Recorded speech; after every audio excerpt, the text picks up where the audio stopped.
Tem uma coisa que chama muita atenção, é que o mundo todo tem uma preocupação com Trump.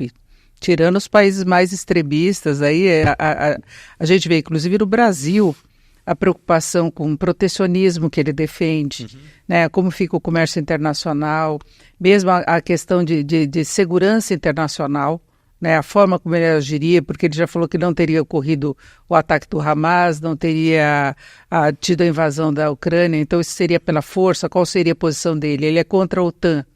Né, já se posicionou. Então, há uma preocupação global com ele.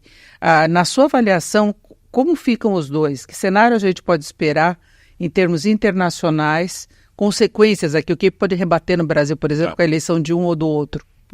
Então, vamos lá. Sim, é claro que em vários países temos países divididos, polarizados. Então, uma direita mais conservadora talvez veja no Trump algo bom, assim, o campo progressista com grande preocupação.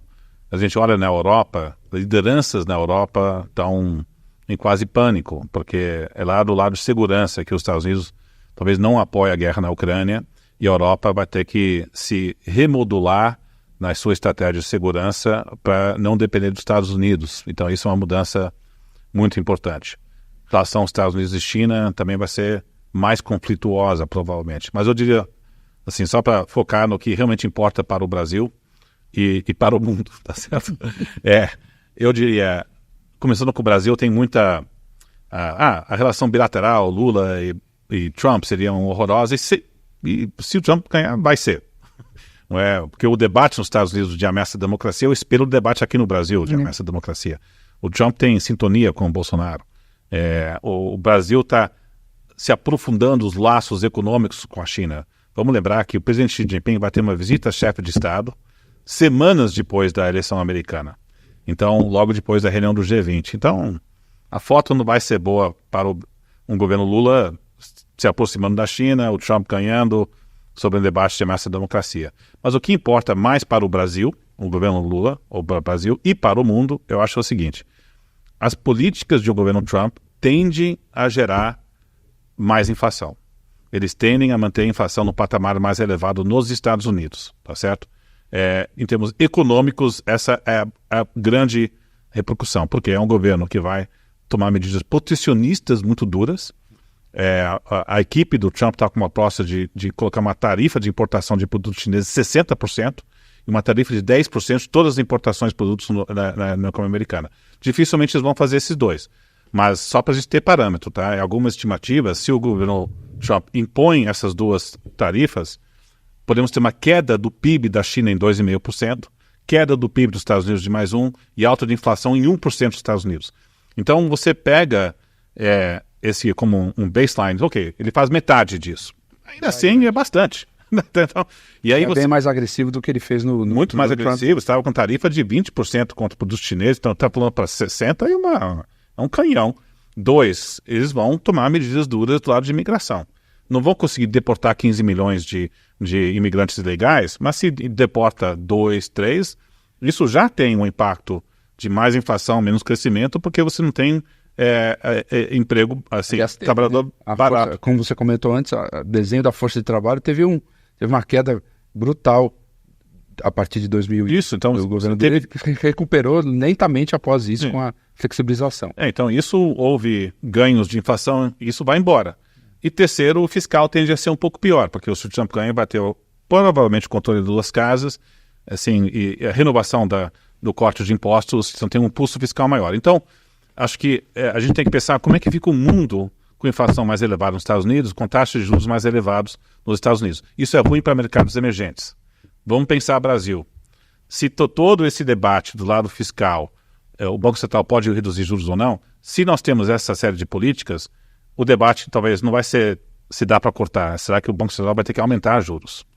Imagina aumentar juros... Não só por condições internas, mas por condições externas. Externas, né? Então, no fundo, a preocupação do Passo Planalto, eu acho que está equivocada. Não é porque vai animar a base bolsonarista, é um movimento da direita, não. Vai atrapalhar a economia mais elevada que atrapalha todos os mercados emergentes, praticamente no Brasil é um governo sensível a isso. Então esse é o ponto número 1. Ponto número 2, em termos geopolíticos, é a relação Estados Unidos e China.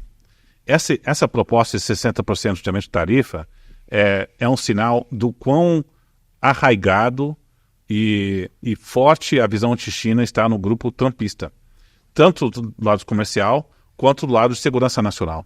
Então, acho que nossa preocupação geopolítica está mais por aí. Um parênteses aqui. Isso é realmente uma característica mais destacada no grupo trumpista ou, na verdade, isso não está presente no establishment de Washington, no Deep State? A minha pergunta é o seguinte: Inflation Reduction Act é uma medida democrata, com as sanções, cortar o acesso da China a determinadas indústrias e ao mercado de microprocessadores não é uma preocupação só trivial, é uma preocupação do establishment americano. Que medida você veria isso no lado trumpista mais intenso? Realmente? Tem um consenso em Washington, democrata e republicano, de enxergar a China como a grande ameaça geopolítica hoje. Ponto.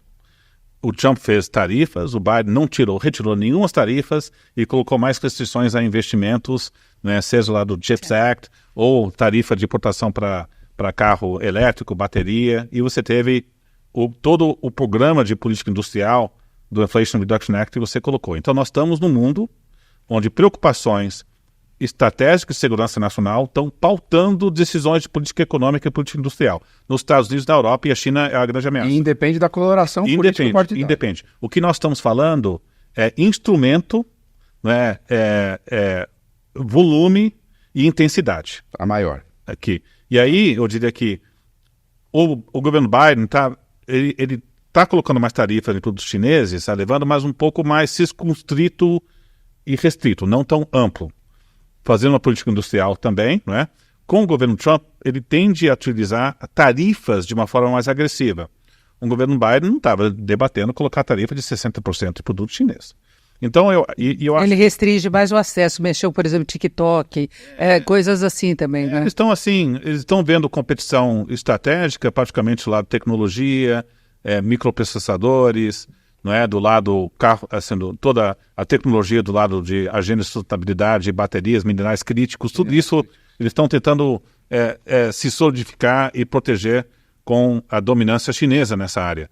Mas acho que o Trump, eu diria que não só eles têm uma visão mais mercantilista do lado de comércio, mas também os assessores de segurança nacional ao redor do Trump tendem a ver a China de uma forma até mais arraigada do que os democratas. É consenso. Mas eu acho que o potencial de um acirramento grande é maior. Última ressalva, que eles têm que se lembrar do governo Trump, que é difícil a gente também prever. Ele tem esse livro famoso, né, chamado A Arte de Fazer um Negócio, The Art of Making a Deal. Então, o estilo negocial do Trump você coloca uma ameaça enorme na mesa e você força o seu concorrente para poder ceder mais do que eles estavam dispostos aí. Foi assim que ele cresceu. Então, né? Se a gente olha a relação com a China, podemos ter isso. Na Eurásia, a gente argumenta. A probabilidade de ter um cenário muito ruim aumentou tremendamente, porque você muitas vezes você tem erro de cálculo nessa estratégia, tá certo? Porque ao invés de você ter uma resposta do outro lado que seja a rendição, você tem a exacerbação desse movimento. Já teve uma guerra comercial do Trump com a China, você teve. no outro governo. Mas aí você também pode ter um cenário onde os chineses dizem, olha, não, isso aqui é loucura, está caminhando por um desastre econômico nos Estados Unidos, no Brasil, na China, e aí o que as chineses podem oferecer para um governo Trump, que o Trump pode dizer isso aqui, consegui isso, é uma vitória e você reduz as tensões. Então, essa dinâmica vai prevalecer, né, onde os riscos de cauda para o bem e para o mal aumentam na China, na relação com a Europa, talvez Ucrânia, talvez com o Oriente Médio, com o México. Então, a gente está olhando todos esses pontos de conflito do governo Trump, a gente está tentando avaliar onde é que você pode ter um negócio e onde é que você tende a ter uma... Tem alguma coisa positiva para a economia com o Trump? Olha, eu acho que é um governo que tenta fomentar menor regulação em vários setores. Setor de petróleo e gás, você tem um benefício aí. Eu acho que, evidentemente, do lado ambiental, o outro lado da moeda é que sofre, mas... Ele também nega. Mas eu acho que do lado de regulação como um todo, o governo vai tentar ter uma tarifa de imposto de renda para as empresas menor do que a do governo Biden. Pior o fiscal. Que pior o fiscal. Então você tem... mas eu acho que do setor privado americano também teve, assim, você tem reclamação de um governo que foi regulatório demais. Então acho que vai ter ganhos associados do governo Biden. Do governo Biden, né? Demais. Que ele estava muito mais progressista, muito regulatório. Então você tem esse ganho relativo.